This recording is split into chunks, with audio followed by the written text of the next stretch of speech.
Hey, what's up guys, Dinebot here, and well, this is Quake Champions, so NDA has finally been lifted. We could actually play the game and stuff. See, look, streaming is allowed, isn't it wonderful? Oh, and there's a new game mode. Alright, so we're not going to spend a lot of time hanging out on this menu because I know you guys want to see some gameplay, so let's hop in and let's talk about the game. You see there's a variety of modes. We're going to do Team Deathmatch first.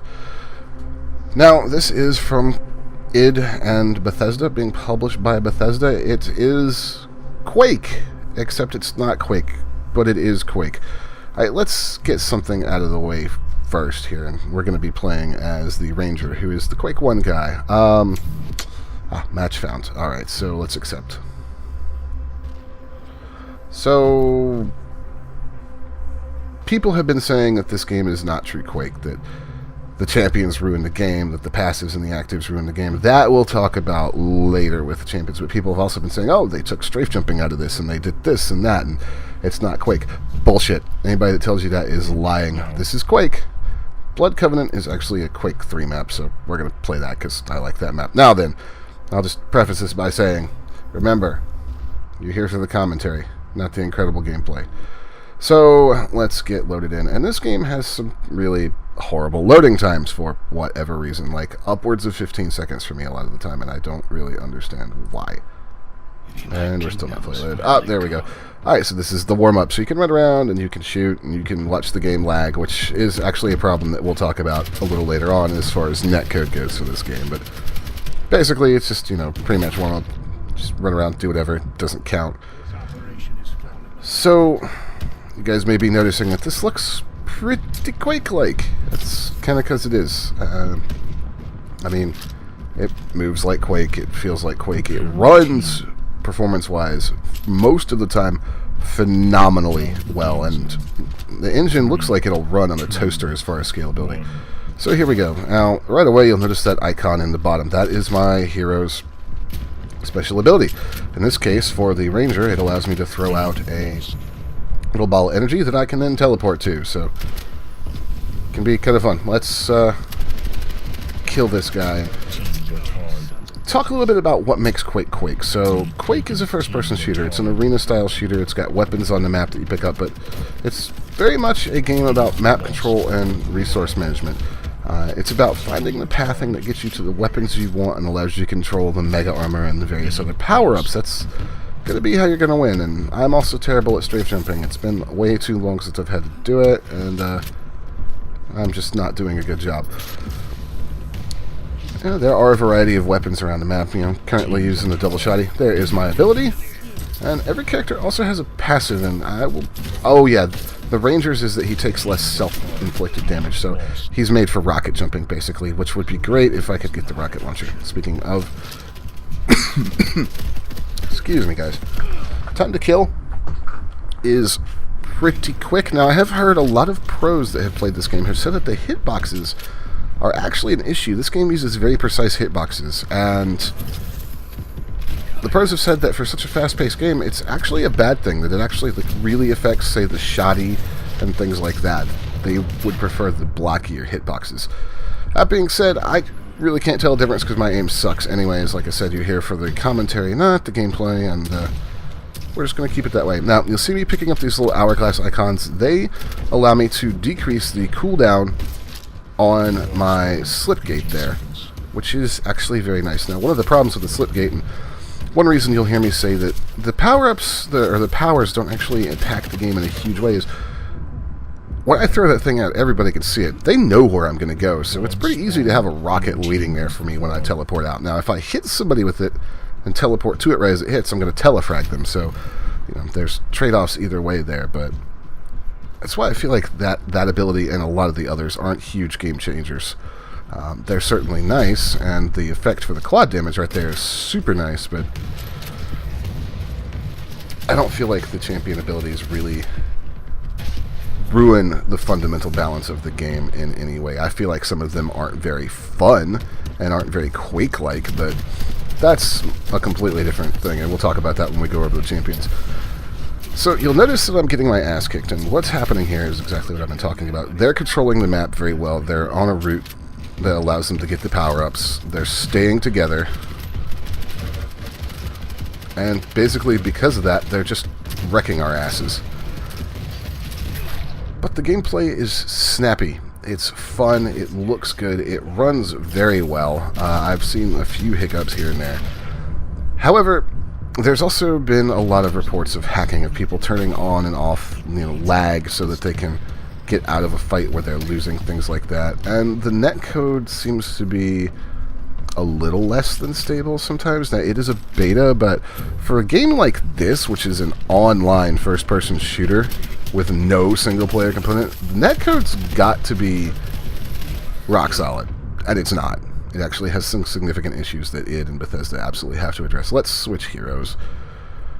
We'll go with Nyx. Now, Nyx is interesting. She has a wall jump that she can use, and she also can ghost walk, which makes her invisible for a few seconds. Nice and handy for getting out of a fight.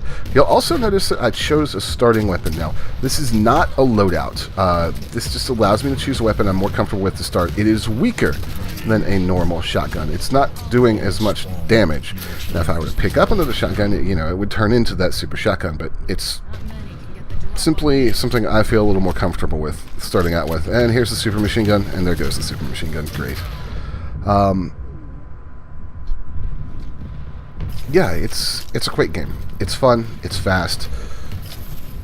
Here's the ghost walk. Now, here's the lightning gun, and actually, I used to love the lightning gun in Quake 3, and I hate it in this game.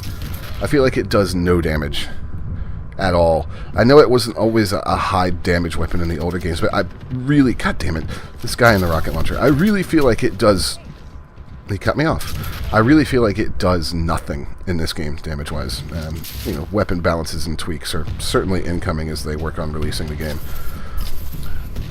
So, let's talk about the business model while we play here and while we get fragged and wrecked. So, first, I was very concerned about this game because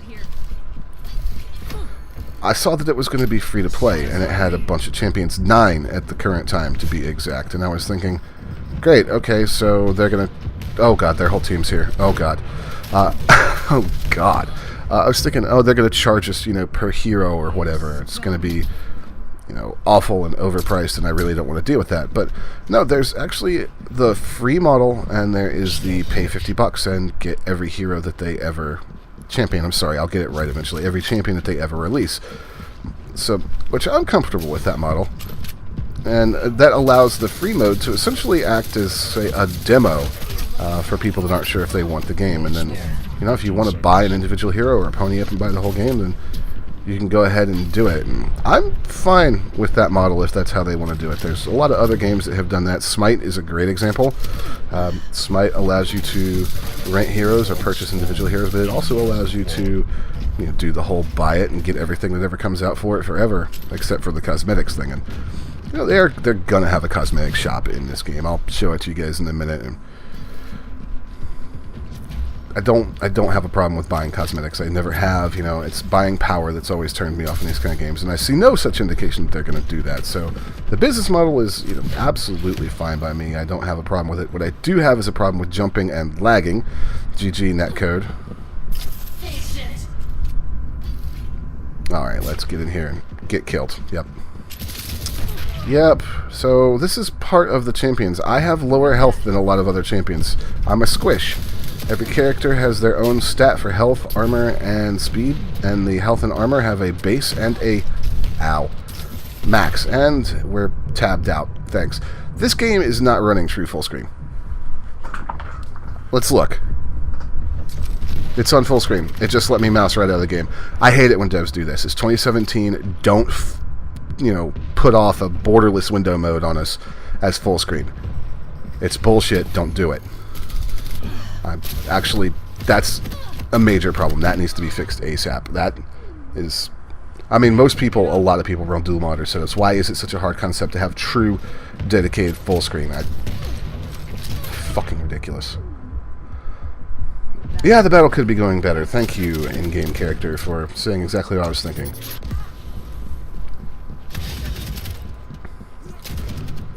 It reminds me of my old days playing Quake. I loved it, but I was never all that great at it. Quad spawn in Now, let's address one of the other things in the room. The people that are saying that the champions ruin the game. I don't think they do. I've never, as I said, been in a situation where I feel like a champion's passive or active was actually the deciding factor in the fight. It may have been what got the killing blow, but there were a lot of other circumstances that led up to that, like me making a poor decision about positioning or missing a bunch of shots that contributed more to the kill. The people are saying, oh, we don't want this. We want the pure Quake experience. No, obviously you don't. There have been a ton of games that have tried to do the pure arena shooter experience, and none of them have decent player bases. I, myself, did several videos on Toxic, and that game is barely hanging on. So clearly, the pure shooter experience is not what people want. So I'm not sure what these people think they want, but, I mean, if it was that, they would have gravitated towards the game. I really think they just like to bitch and whine on Reddit, because that seems to be about where I run into most of them, so that's really all I have to say about that. But this offers a modern take, and it has a new meta. It's not stale. Quake Live's meta has not changed in literal years, which is ridiculous. So yeah, a new meta, new things, new heroes. You're not ever going to be, shoehorned into one role, really, and all the different classes' abilities mean is that you might have some slightly different health stats, but that's about it, because you can use all the same weapons everybody else can. You can do all the same things everybody else can. Yeah, and Sacrifice, one character might be slightly better at flag running, but if you think about it, that was true in the old Quake too, because hitboxes were different. Quake 3 had some really weird shaped characters, and people really didn't complain that much about that, and some characters are better for running the flag than others. So I call bullshit on the whole, we actually wanted the pure Quake experience back. All you people can just go fuck off. I'm done with your shit. And let's go talk about some of the other stuff in this game, like the big XP bar. Yep, it's got one of these. Every game has to have one. I could do without this, but it's part of modern gaming. We're never going to get rid of it. But it doesn't grant you power. It just lets you get cosmetics like loot boxes and things. Let's make sure my voice volume was turned. Nope, it wasn't. Well, that's fun. Why can't games have voice turned down by default? I don't want to talk to people on the internet that I don't already know. Those people suck, and I don't want to deal with them. Okay, so let's talk champions and let's talk customization. This game's got a customization system a lot like Doom from last year. It's got shaders, it's got parts that you can unlock and put wherever you want, it's got vanity things, and it's got an insane amount of customization. It's got just ridiculous amounts of things in it, and a lot of it can be bought through loot boxes, but the game does seem to give you loot boxes on a fairly regular basis. So let's talk about stats. This is where things get interesting. You'll notice that there's a active, a passive, and then 3 stats down there. Like this guy, he can charge, Scaleberry, he can charge and he'll do damage if he hits you. He's got 150 health base max, 25 armor base and max, and 300 speed. So he's fairly speedy, but he's not the fastest. But if his speed reaches 400, which it can, he'll start doing damage to people he runs into. We've already seen Ranger. He's got the slipgate. He's got middle-of-the-road stats, but pretty good speed. Visor. This guy's terrifying. So Visor has a wall hack as his active, basically. He can see through walls. But his passive, Grasshopper, he strafe jumps, and it gains speed, and there's no cap, meaning that people that are good with strafe jumping are going to play this guy and be insanely fast. You've got Anarchy. Anarchy also is ridiculous. So he can restore health and give himself a permanent health buff.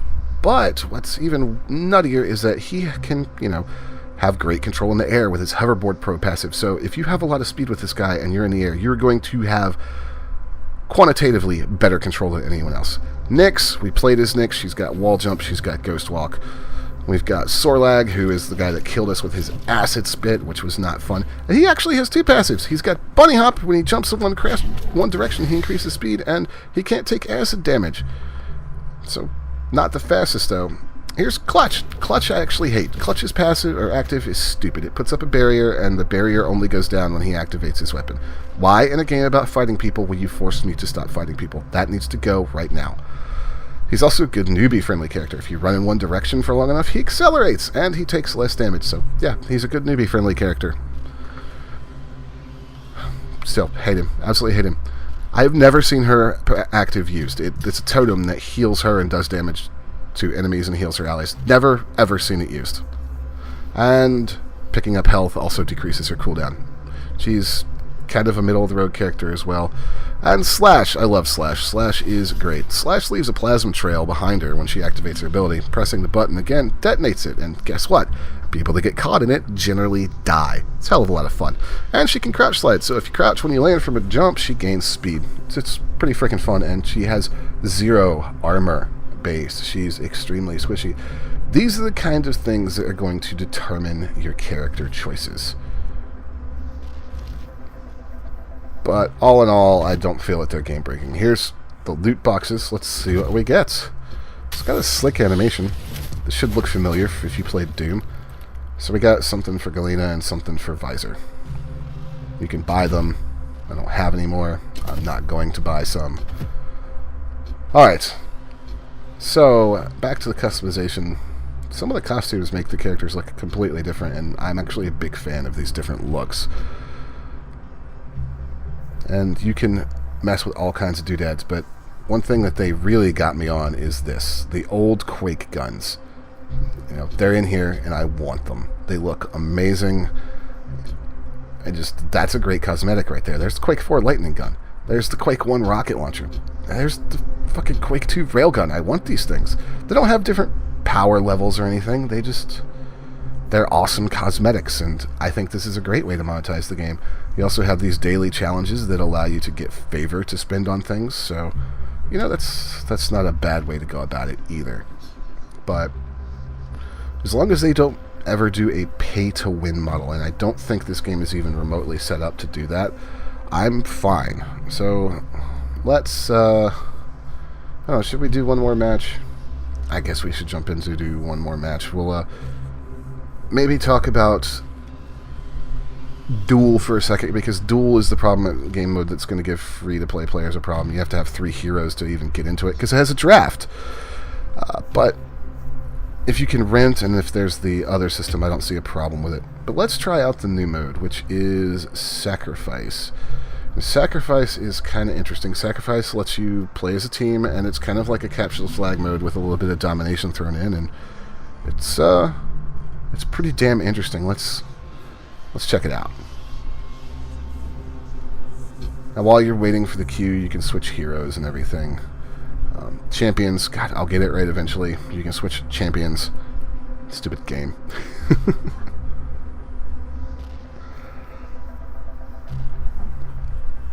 But yeah, I think that the game so far is looking pretty promising.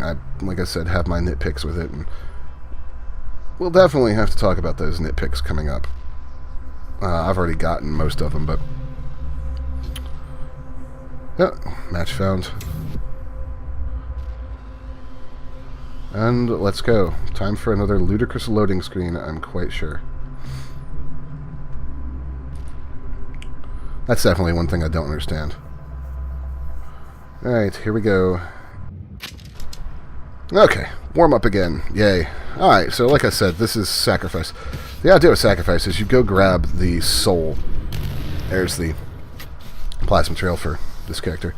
And the crouching bit. Sacrifice. You go grab the soul, you take it to your obelisk, and your obelisk turns into a thing that you have to defend while you build up a certain, to 100% basically, and get a point. And the match ends, I believe, when one team scores 3 points. So it's like a combination of capture the flag and domination. It's pretty interesting. Problem is, a lot of people don't seem to actually know how it works, and I've had great difficulty winning a game with it. A lot of people just play it like it's Team Deathmatch, which is not ideal. Please go back to Team Deathmatch. Alright, so see? Insert the soul into the obelisk. So, let's do that. This match doesn't seem very stable. Maybe we'll get a chance to talk about some of the stability issues, because this game's netcode is garbage. And as I said earlier, they absolutely need to nail the netcode for a game like this. This guy doesn't know I'm here. Oh, he's got a buddy. And his buddy is ignoring me? And I lost all my momentum, and now we're dead. Great. I feel like in certain instances, I'm literally lagging to the point, like just enough that my inputs aren't going through when I want them to and getting stuck on things. Which is not fun, as you can imagine. Oh well, I have the mega health, so that's a good thing. Yeah, come on, come on. I know you're down there. Oh, shit. And you have a friend. Of course you have a friend. Ah, I didn't get my detonate off. That might have killed him. I do appreciate how long the cooldown timers are. I think the spawns in this game also need to be worked on a little bit, because I just spawned literally, and I was stuck on that guy's head. Seriously, I just spawned right next to two of them. You would think there would be a check for that, or are we going to like Call of Duty Black Ops 3 days here? It seems like that's what's happening, and this match is, mark my words, this match is going to crash. This server is going to die. These are supposed to be dedicated servers. They sure as hell don't feel like it. And I think that that's going to be a problem. I like this game. I enjoy playing it. I have great hopes for it if they fix some bugs and maybe do a pass on some of the champion abilities and, you know, maybe rework some of them. But I feel like right now the thing that's going to screw this game is the netcode and the servers, because they're both pretty bad. But it's still in beta, so time will tell. We'll see what we can see. But the railgun. Let's go find somebody to shoot in the head with it. What? Great. Hi. Hi, how you doing, buddy? Server crash incoming. Yep. There we go. Gosh, that's shocking.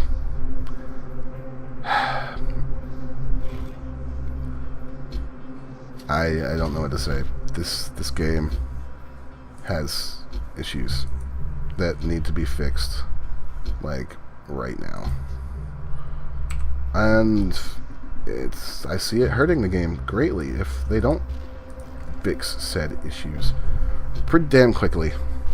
Alright guys, well that's gonna do it for me. That's just kind of my thoughts on the Quake Champions beta. I hope you enjoyed the video. My name is Dimebot. I'll see you next time.